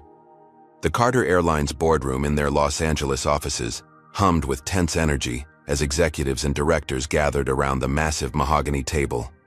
Floor-to-ceiling windows offered panoramic views of the city, but no one was admiring the scenery this morning. All eyes were fixed on the large screen displaying social media feeds, news coverage, and real-time stock price movements. Marcus sat at the head of the table, tie loosened slightly after a night of minimal sleep. Barbara Thornton had taken the seat to his right, while Thomas Chen, still worried about the financial implications, sat to his left. The rest of the executive team and board members filled the remaining chairs, some joining virtually from Atlanta and other locations. "Let's start with the numbers," Marcus said, turning to Thomas. The CFO adjusted his glasses. "Our stock initially dropped 15% but has recovered about half of that loss. Trading volume is 5 times normal. Market analysts are split. Some see this as a concerning disruption, others as a positive brand differentiation play." "Customer response?" Marcus asked, turning to Melissa. "Bookings remain above average, especially in our core demographic of 25 to 45-year-olds. We're seeing a significant uptick in first-time customers citing our values as their reason for trying Carter Airlines." "And the negatives?" Melissa hesitated. "We're seeing organized boycott threats from some conservative business groups. Several corporate accounts have canceled their contracts, though they represent less than 3% of our business travel revenue. And there's a social media campaign questioning whether this was a staged incident to generate publicity." "Ridiculous," Barbara muttered. Michael Rivera, the chief counsel, cleared his throat. "We need to discuss the lawsuit. Whitfield has retained Sullivan & Gray, one of the top litigation firms in the country. They specialize in high-profile defamation cases." "What's our exposure?" Marcus asked. "Minimal on the merits," Michael replied. "We have multiple witnesses, video evidence and flight records that support our version of events. But litigation isn't always about merits. It's about resources, publicity, and pressure points. And Whitfield has resources to burn," Barbara added grimly. "There's something else you should know," Vanessa interjected. "Our security team intercepted communications suggesting Whitfield plans to make this personal. They're digging into your past, Marcus. College activism, previous business disputes, anything they can use to paint you as having a racial agenda rather than legitimate business concerns." Marcus absorbed this news stoically. He had always known that as a black CEO, his actions would be scrutinized differently than those of his white counterparts. The double standard was frustrating, but not surprising. "So what are our options?" he asked the room. Barbara leaned forward. "The PR team has prepared 3 potential approaches. First, we can minimize, issue a brief statement regretting the misunderstanding and move on. Second, we can counterattack. Release all witness statements and video evidence showing Whitfield's behavior. Or third, we can elevate, use this as a platform to announce new company-wide anti-discrimination initiatives. The room divided quickly. Thomas and several board members favored minimizing, arguing that prolonging the story would only hurt the stock price. Vanessa and the younger executives pushed for counterattacking, believing the evidence would vindicate Marcus completely. Barbara advocated for the third approach, seeing an opportunity to strengthen the company's brand identity. Marcus listened to the debate without commenting, weighing each perspective carefully. As CEO, the final decision was his, but he valued the input from his team. This wasn't just about one incident anymore. It was about defining what Carter Airlines stood for. "Before I decide," he said finally, "there's something else we need to consider. This isn't just happening to the company, it's happening to my family. Tanya and the kids are being dragged into this through no choice of their own." The room fell silent, executives suddenly remembering the personal dimension of the crisis. For them, it was a business challenge to navigate. For Marcus's family, it was an invasion of privacy, an unwanted spotlight on children who had done nothing wrong except exist in first class while black. "What does Tanya think?" Barbara asked gently. "She's concerned about the children, especially Jordan. He's old enough to understand what's happening and follow it online. Some of the comments have been difficult." Nods of understanding rippled around the table. The darker corners of social media could be vicious, particularly around issues of race. "Mr. Carter," his assistant interrupted, appearing at the door. "Ms. Martinez is here. She says you're expecting her?" Elena Martinez entered the boardroom with the confident stride of someone accustomed to high-stakes environments. As she had mentioned on the flight, she was a civil rights attorney with the Equal Justice Initiative, specializing in discrimination cases. "Thank you for coming, Ms. Martinez," Marcus greeted her, gesturing to an empty chair. "After what I witnessed on that flight, I couldn't stay silent," Elena replied. "Especially now that I see how Mr. Whitfield is attempting to twist the narrative." She opened her briefcase and removed a folder. "I've prepared a formal statement as a witness to the incident. I've also spoken with 5 other passengers who are willing to go on record about what they saw and heard." Michael Rivera accepted the documents eagerly. "This is extremely helpful. Contemporaneous witness statements from uninvolved third parties carry significant weight." "There's more," Elena continued. "After researching Mr. Whitfield, I discovered this isn't his first incident involving racial bias. 3 former employees of Whitfield Properties have filed discrimination complaints with the EEOC in the past 5 years. All were settled confidentially, but I have contacts who can provide details if necessary." The revelation changed the dynamic in the room. What had seemed like an isolated confrontation was revealing itself as part of a pattern of behavior. "That's valuable information," Marcus acknowledged, "but I don't want to turn this into a personal attack on Whitfield. This isn't about him as an individual. It's about the broader principle at stake." "With respect, Mr. Carter," Elena countered, "Whitfield has made it personal. His press conference is in less than an hour, and my sources indicate he plans to paint himself as the victim of reverse discrimination while portraying you as a CEO who abused his power." Before Marcus could respond, his phone buzzed with a message from Jessica Wilson. "The crew members from Flight 247 are at reception. We'd like to speak with you before Whitfield's press conference." Marcus excused himself and went to the reception area, where he found Jessica along with 5 other crew members from the flight, all in their Carter Airlines uniforms. "We wanted you to know that we've all submitted formal statements to HR supporting your actions," Jessica explained. "And we'd like to attend the press conference as a unified presence." "I appreciate that more than I can say," Marcus told them, genuinely moved by their solidarity. "But you should know that this could get contentious.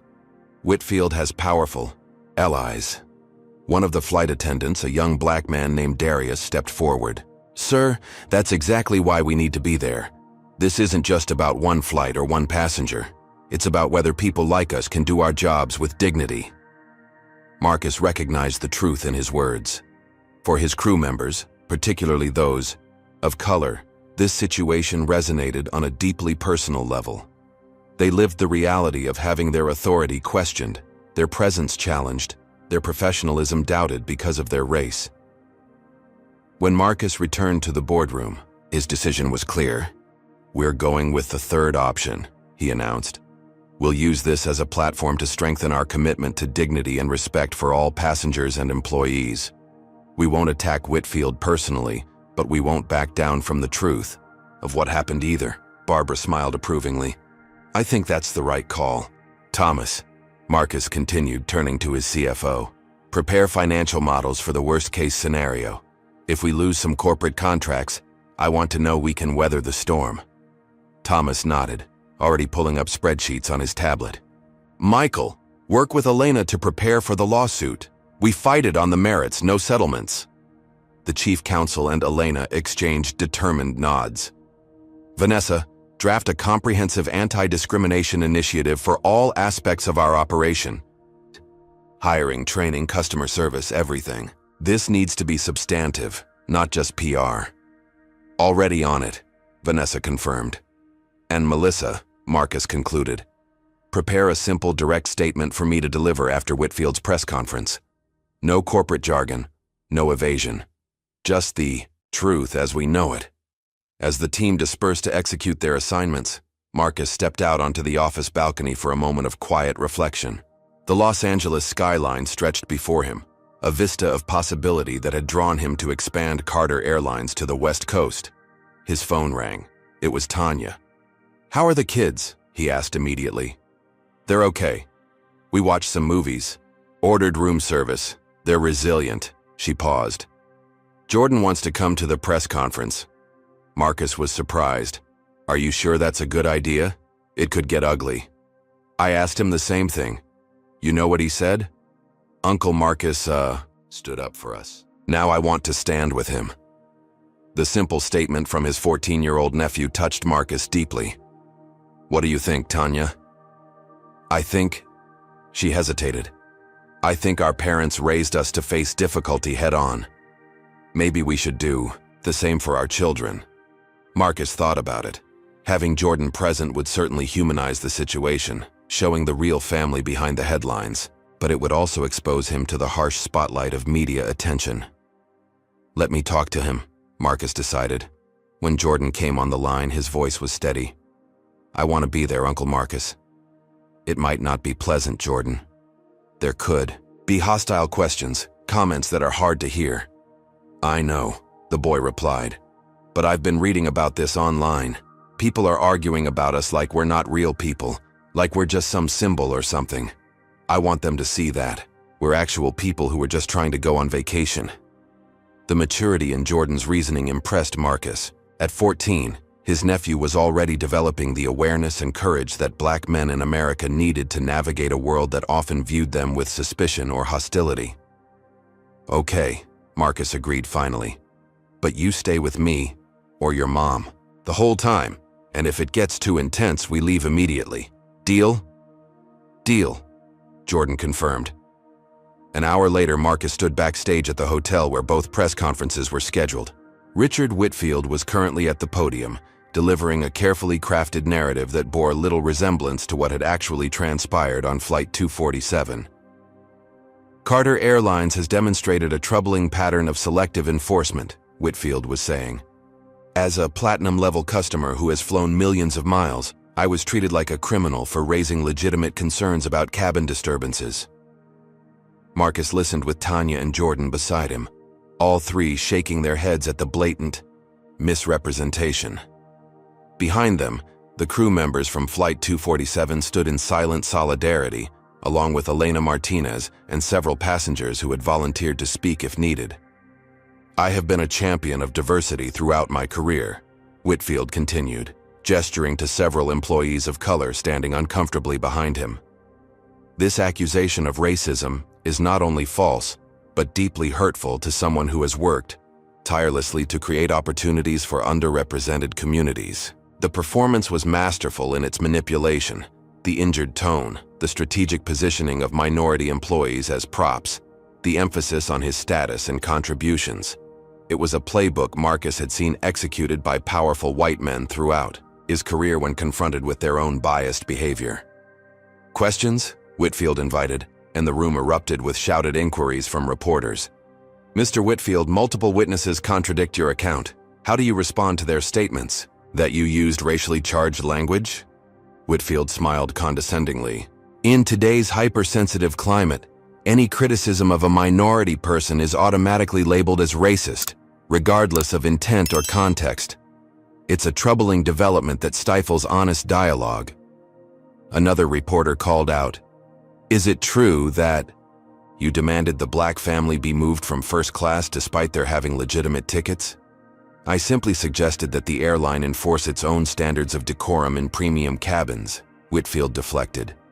"The fact that the family in question happened to be black is entirely coincidental and irrelevant to my concerns." As the questioning continued, Marcus felt Jordan tense beside him.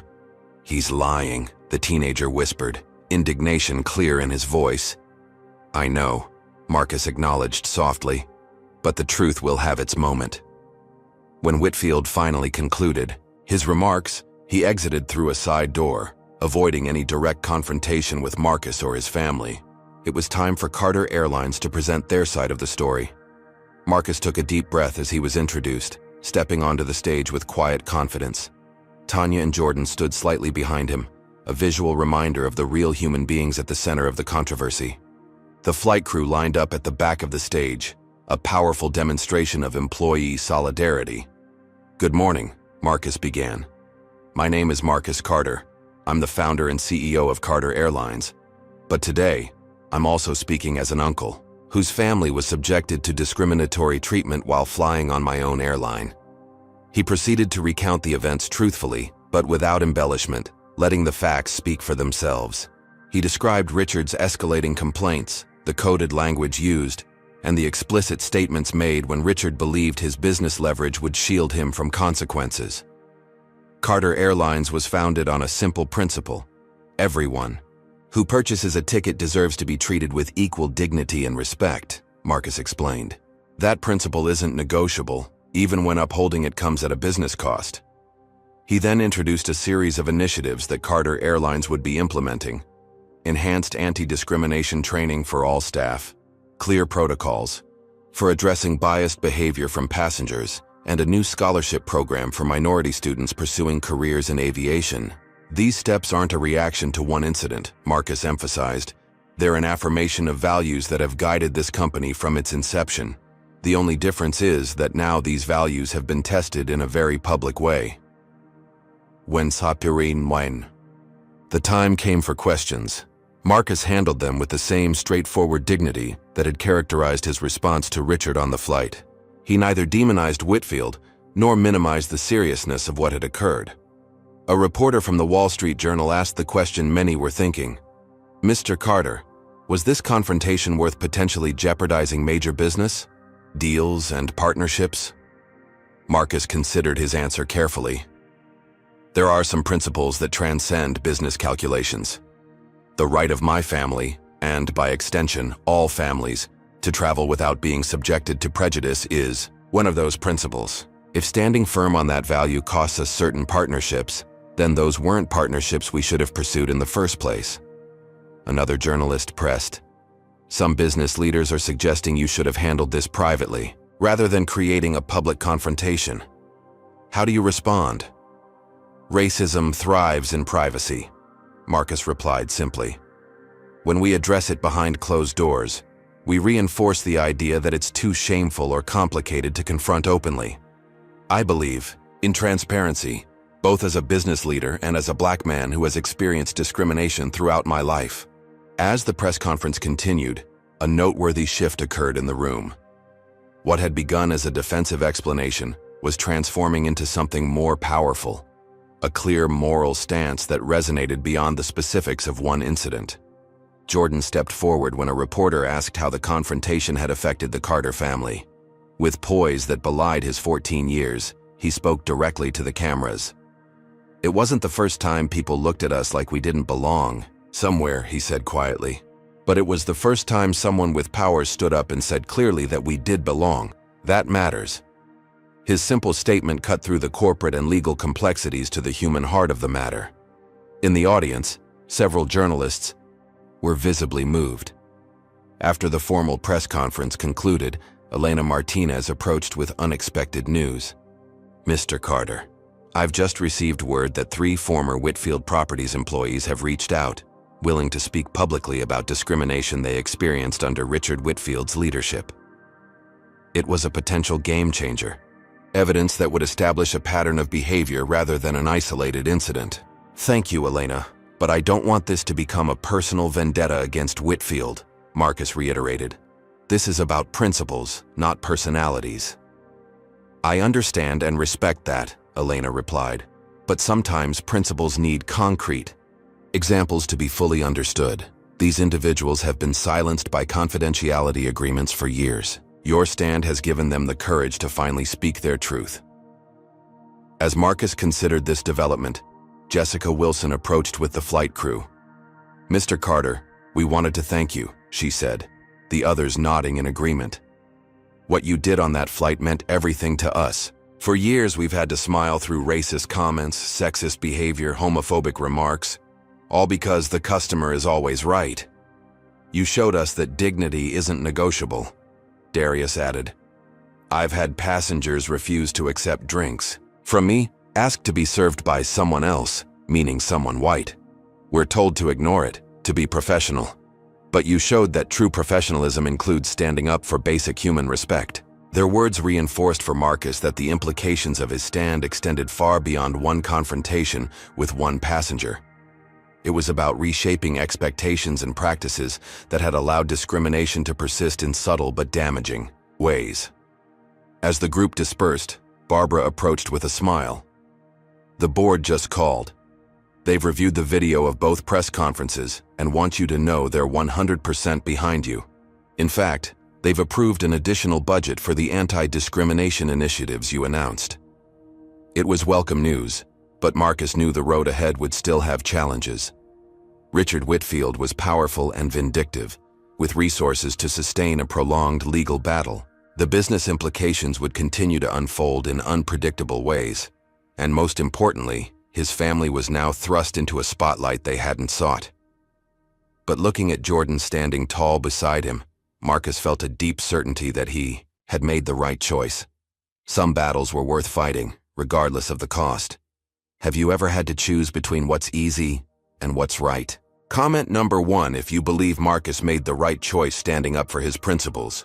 Or comment number 2 if you think business leaders should avoid controversial stands. Like this video if you believe dignity should never be compromised, and subscribe to see the powerful conclusion to this real-life story of courage and consequences. What do you think will happen next? Will Marcus's stand create lasting change, or will Whitfield's power and influence prevail? Let's find out in our final chapter.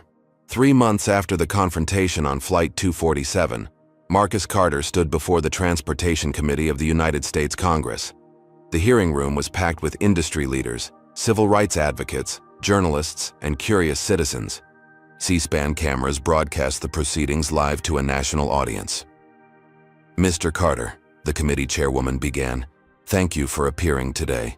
Your experience has sparked an important national conversation about discrimination in air travel and other public accommodations. Could you please share with the committee what happened on your airline and the subsequent developments?" Marcus adjusted the microphone and looked out at the assembled faces. Among them was his family, Tanya and the children sitting proudly in the front row.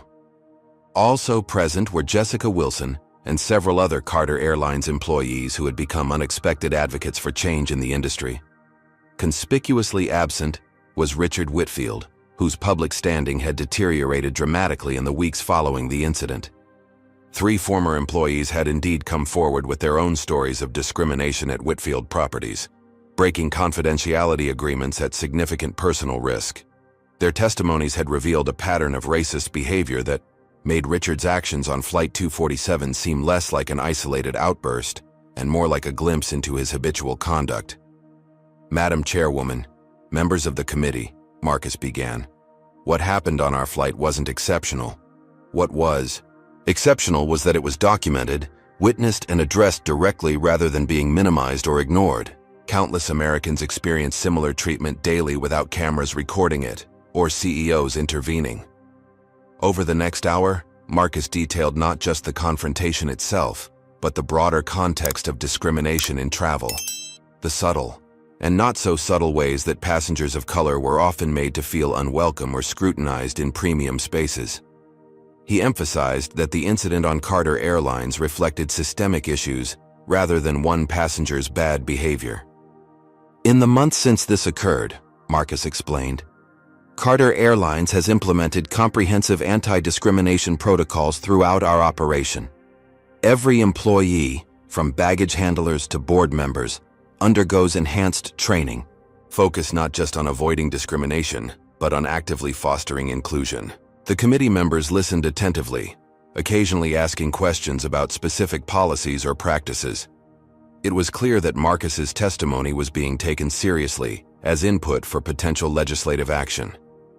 One of our most significant changes, Marcus continued, is our Dignity First policy, which explicitly empowers employees to intervene when they witness discriminatory behavior, regardless of who is exhibiting it. No passenger's status, wealth, or connections exempt them from treating others with basic respect. A conservative committee member from Texas leaned forward. Mr. Carter, while I commend your commitment to treating all passengers fairly, aren't you concerned that this policy could be misinterpreted or abused? Could legitimate customer complaints be mischaracterized as discrimination? It was a question Marcus had anticipated. Congressman, our policy distinguishes between subjective service issues and clear instances of bias. We've found that with proper training, our staff can readily identify the difference between a passenger complaining about slow service and one who's targeting others based on their identity. After the hearing concluded, Marcus met briefly with several lawmakers who were drafting legislation to strengthen anti-discrimination protections in commercial travel. What had begun as a personal stand was evolving into potential policy change. At the national level, outside the Capitol, reporters waited for statements. Among them was a journalist from the Wall Street Journal who had been covering the story since it broke. Mr. Carter, can you comment on the settlement reached with Richard Whitfield? She asked. The lawsuit that Whitfield had threatened had indeed materialized, though not as he had originally envisioned. After the former employees came forward, Whitfield's position had weakened considerably. The lawsuit had been settled 2 weeks earlier, under terms that were favorable to Carter Airlines, but included mandatory sensitivity training for Whitfield himself. The terms of the settlement include confidentiality provisions, Marcus replied diplomatically. What I can say is that both parties have resolved their differences in a manner that affirms the importance of treating all people with dignity and respect. What Marcus didn't mention was his private meeting with Richard 3 days before the settlement was finalized. After months of legal maneuvering and public posturing, the two men had sat down face-to-face in a neutral location, without lawyers present. The conversation had been surprisingly candid. Richard, his public reputation in tatters and his company losing contracts, had shown glimpses of genuine reflection, though not full understanding. I still don't believe I'm racist, he had insisted, but I recognize that my behavior that day was inappropriate. It's not about whether you consider yourself racist, Marcus had explained patiently. It's about the impact of your words and actions on others, regardless of your intent. Richard had struggled visibly with this concept, the idea that racism wasn't merely about conscious hatred, but about unconscious biases and systemic patterns that privileged some and marginalized others. What would you have done differently? Marcus had asked him directly. After a long pause, Richard had admitted, I wouldn't have assumed they didn't belong in first class. I would have given them the benefit of the doubt that I would give to a white family. It wasn't a complete awakening, but it was a start, an acknowledgement of the differential treatment that constituted the core of the problem. Now, as Marcus left the congressional hearing, he was met by Jessica Wilson and the newly formed Carter Airlines Dignity Team, a group of employees dedicated to implementing and refining the company's anti-discrimination initiatives. The training program launches company-wide next week, Jessica reported proudly. We've already had flight attendants from other airlines asking if they can participate. What had begun as an internal policy change was spreading throughout the industry. 3 other major carriers had announced similar initiatives in the preceding weeks, recognizing both the moral imperative and the business advantage of establishing clear anti-discrimination standards. Jessica had been promoted to lead the training program, her experiences on Flight 247 providing powerful teaching examples for new staff.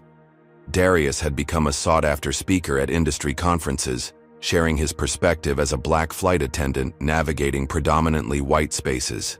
The business implications for Carter Airlines had stabilized in unexpected ways. After the initial stock volatility, the company had emerged stronger, with a clearer brand identity and a more loyal customer base. The Terminal East project in Atlanta was proceeding with new investors who specifically cited the company's values as a factor in their decision to participate. The Los Angeles expansion had been approved ahead of schedule, with the first 1,500 new jobs already filled. Richard Whitfield had resigned as CEO of Whitfield Properties under pressure from his board, though he remained a major shareholder. The company had implemented sweeping changes to its corporate culture, eager to distance itself from its founder's tarnished reputation. These corporate developments mattered, but for Marcus, the most significant impacts were more personal. Back at their Atlanta home that evening, he sat with Tanya and the children on the back porch, enjoying a rare moment of normalcy after months of intense public scrutiny. "My teacher used our story in class today," Jordan mentioned casually, though his proud expression betrayed how meaningful this was to him. "We were discussing civil rights history, and she talked about how standing up to discrimination still matters today." At 14, Jordan was at a crucial age, forming his identity and understanding of the world. The confrontation and its aftermath had shaped him in ways that would likely influence his entire life. "What did you think about that?" Marcus asked. Jordan considered the question thoughtfully. "It was weird at first, hearing our family discussed, like we're in a history book or something. But then I realized it's important for people to know this stuff still happens, you know? It's not all in the past." Zoe, who had been quieter since the incident, looked up from her book. "A girl at school asked me if I was scared when that man was yelling on the plane. I told her I wasn't scared because Uncle Marcus wouldn't let anything bad happen to us." Her simple faith touched Marcus deeply. In a world where black children often learned early that authority figures might not protect them, Zoe had witnessed something different. Power used to defend rather than oppress. Elijah, now 8, had processed the experience in his own way. He had initially been reluctant to fly again, asking anxious questions before their return trip to Atlanta. But Marcus had arranged for him to visit the cockpit and meet the pilots, transforming his fear into fascination. Now he wanted to be a pilot himself, declaring that he would fly planes where everybody is nice to each other. Tanya squeezed her brother's hand. "You changed things, Marcus. Not just for the airline or the industry, but for them." She nodded toward her children. They saw what it looks like when someone refuses to accept the status quo. It was the legacy that mattered, most to Marcus, not the congressional testimony or the policy changes or the business success, but the lesson his niece and nephews had absorbed, that they deserved to take up space in the world without apology or explanation. Later that night, Marcus received an email that brought the journey full circle. It was from a young black flight attendant at a competing airline. "I watched everything that happened with your family and your company. Yesterday, a first-class passenger made racist comments about a black family in my cabin. In the past, I would have smiled and tried to smooth things over. Instead, I calmly informed him that discriminatory language wouldn't be tolerated on our flight. My supervisor backed me up completely. The passenger apologized, and the family was able to enjoy their trip with dignity. I want you to know that your stand created ripples that are changing things for all of us. Thank you." Marcus sat with the message for a long moment, feeling the weight and the hope of it. One confrontation hadn't solved the deep, persistent problem of racism in America. Richard Whitfield hadn't experienced a miraculous transformation of heart and mind. The systems that enabled and protected privilege remained largely intact. But something had shifted, however slightly. Boundaries had been established. Expectations had been raised. People who had previously remained silent found their voices. It wasn't revolution, but it was movement, the slow, necessary work of bending the moral arc toward justice. The next morning, Marcus boarded a Carter Airlines flight to Chicago for a business meeting. As he settled into his first-class seat, he noticed a white passenger warmly greeting a black family with young children who were taking their seats nearby. "First time in first class?" the passenger asked them kindly. "Yes," the mother replied, a hint of defensiveness in her tone. "Well, you're in for a treat," the passenger said. "Carter Airlines has the best service in the industry." It was a small moment, easily overlooked. But to Marcus, it represented something profound. The possibility of spaces where everyone belonged, where no one's presence was questioned based on the color of their skin. As the plane prepared for takeoff, Elijah's question from months earlier echoed in his mind. "Are they going to take your airplane away, Uncle Marcus?" Looking around the diverse first-class cabin, at the respectful interactions between passengers and crew, at the subtle but meaningful changes that had begun to take root, Marcus knew with certainty that his answer had been correct. No one had taken his airplane away. Instead, they had helped build something better, an environment where dignity wasn't a privilege for some, but a right for all. And that was worth every cost. What would you have done in Marcus's position? Would you have risked your business to stand up for what's right? Leave a comment sharing your thoughts on this powerful story. If you found this story moving or thought-provoking, please hit the like button and subscribe to our channel for more true stories of courage and justice. Share this video with someone who needs to hear that standing up for dignity matters, even especially when, it comes at a cost. Thank you for joining us for this journey, and remember, our choices today create the world we'll live in tomorrow. Marcus Carter's confrontation with Richard Whitfield teaches us that standing up against racism often comes at a cost, but dignity is worth fighting for. The story reminds us that racism persists in subtle and overt forms, especially in spaces where people of color are underrepresented. By refusing to compromise his principles despite business threats, Marcus demonstrated that true leadership means defending what's right, even when it's difficult. The ripple effects of one courageous stand can extend far beyond a single incident, inspiring others to find their voices against discrimination. While confronting racism doesn't guarantee immediate transformation in those with prejudiced views, it establishes boundaries and raises expectations for respectful treatment. Most importantly, when children witness adults defending their right to belong, they develop confidence rather than internalizing the message that they must make themselves small to accommodate others' comfort. Sometimes the most powerful legacy we create isn't in business achievements, but in showing the next generation how to navigate the world with dignity and courage. Has there been a moment in your life when you witnessed discrimination and had to decide whether to speak up or stay silent? What did you choose, and how did it affect you? Share your experience in the comments below. Your story might inspire others facing similar situations. If this account of standing against racism resonated with you, please hit the like button to help more people discover it. Subscribe to our channel for more powerful true stories about courageous individuals who refuse to accept injustice. And if you know someone who needs this reminder that dignity is non-negotiable, share this video with them. Thank you for being part of this important conversation. Remember, change happens one brave decision at a time, and your voice matters more than you know.